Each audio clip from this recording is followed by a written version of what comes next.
Center and the Faculty in African American Studies and the support of the college. So this is something that I think the students here on campus really deserve as an acclamation. This year's student speaker is Terrell Foray. He is a graduating major in African American Studies and in history. And next year he will be entering the master's program in higher education just across the street at College Park in our School of Education. For Terrell, he is one of those spirits where you can see that the light and the engine going. He is one part Energizer Bunny, one part multitudes of ideas running out of his head. It's amazing to watch Terrell, for those of you who know Terrell.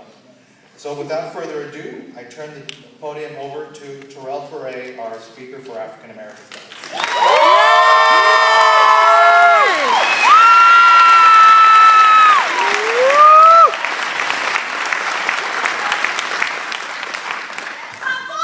Tito! That's my mama.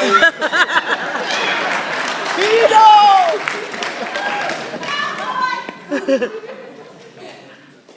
It was crazy. I was chilling. I thought I was fine until Dr. D started saying I was good words about me. Now I'm nervous.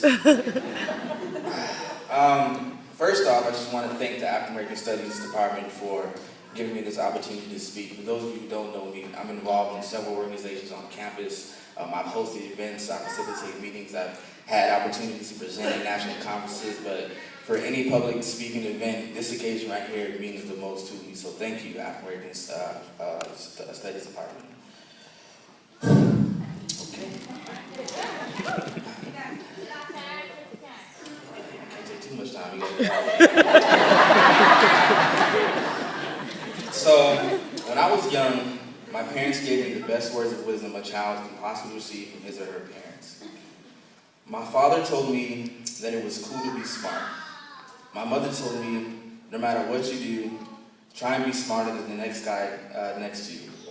And because of that, growing up, I was never afraid to show people how smart I was. I never shied away from being an intellectual, and I've always been eager to learn new things.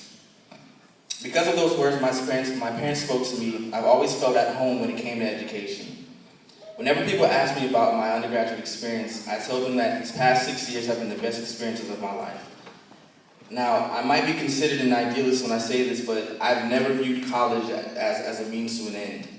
What I mean is that I've never viewed this experience as simply me getting a degree so I can get a job later down the line, or so I can secure some type of employment, acquire some type of skills that I can show on a CV or resume, and have X amount of people I can add to my network. And before this speech burns bridges with people whose networks I'm in, let me say that I'm truly grateful for the relationships, the mentoring, the guidance, and everything else that people have done for me since I've been at CSUF. That was from Dr. D. But I think it's safe to say that for everyone graduating this weekend, college has changed you in some significant way. Accepting these degrees can't simply mean that we were able to successfully cram before midterms and finals without doing most of the reading throughout the semester anyways. Regurgitate words we've copied from PowerPoint slides onto exams and survive what seemed like death matches at times trying to find parking on campus. I think it's important to acknowledge that college has produced change in individuals because of the unique times we live in. The graduating class of 2014, as well as the class that came before and the ones that are due after, have inherited a world based on information, technological innovation, and an increasing gap between those who have and those who have not. During my 6 years, we've elected a president that would have had to drink from a colored drinking fountain during Cal State Fullerton's first year. During these 6 years, LeBron James took his talents to South Beach and won 2 NBA championships. However, I wonder though, if the only thing separating LeBron James and Trayvon Martin besides age is the NBA contract. During these 6 years,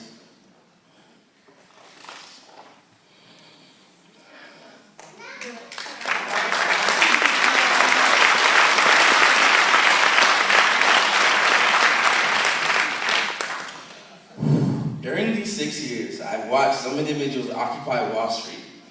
I also got the opportunity to drive down Skid Row for the first time. And it's amazing to see how a city can change within just one block. These degrees mean something much more than certificates of completion. And trying to obtain my degrees, there was a time when I commuted to Fullerton from Moreno Valley, Monday through Thursday. I worked 4 days a week at the African American Resource Center on campus. I worked 4 to 5 days at a restaurant in Riverside at the same time. Sometimes I had to do 2 days at both jobs while taking 15 units and while I was involved on campus. And I nearly passed out on rides on the freeway home. The struggle was weird, the struggle was real. And it wasn't without time. But looking back on our journey to this day, despite our trials and tribulations, we overcame every obstacle that could have caused harm to our achievement.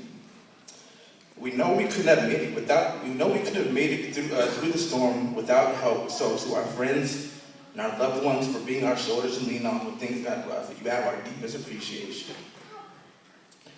W.B. Du Bois in 1903 stated, "One ever feels his two-ness. An American, a Negro, 2 souls, 2 thoughts, 2 unreconciled strivings, 2 warring ideals in 1 dark body, whose strength alone keeps it from being torn asunder."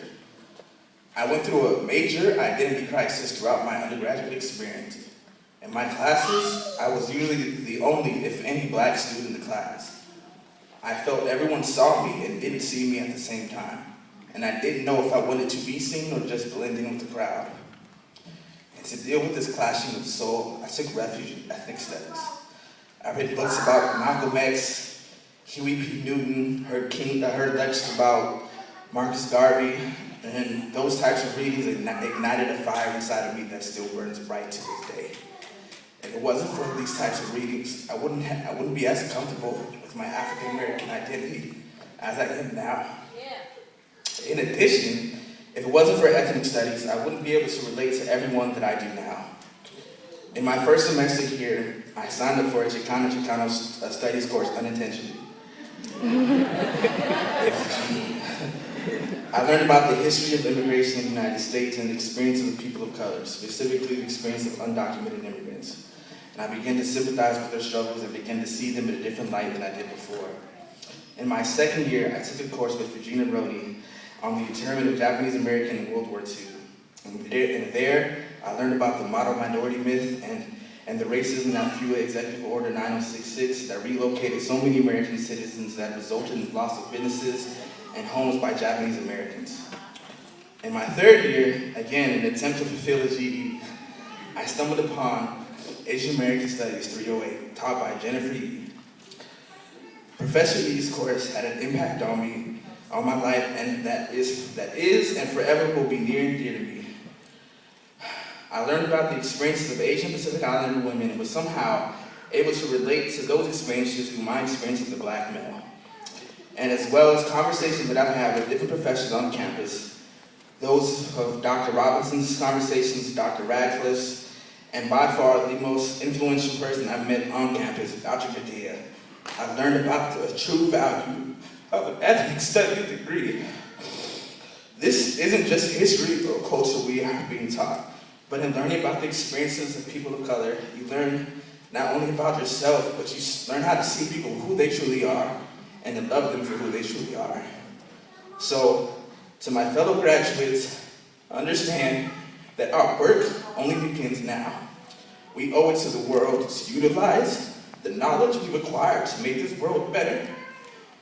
And as we've inherited a world of colorblind injustice, inequities in the public education and criminal justice systems, understand that our actions and inactions work to either perpetuate or dismantle such systems of oppression. Martin Luther King Jr. once said, "Darkness cannot drive out darkness, only light can do that.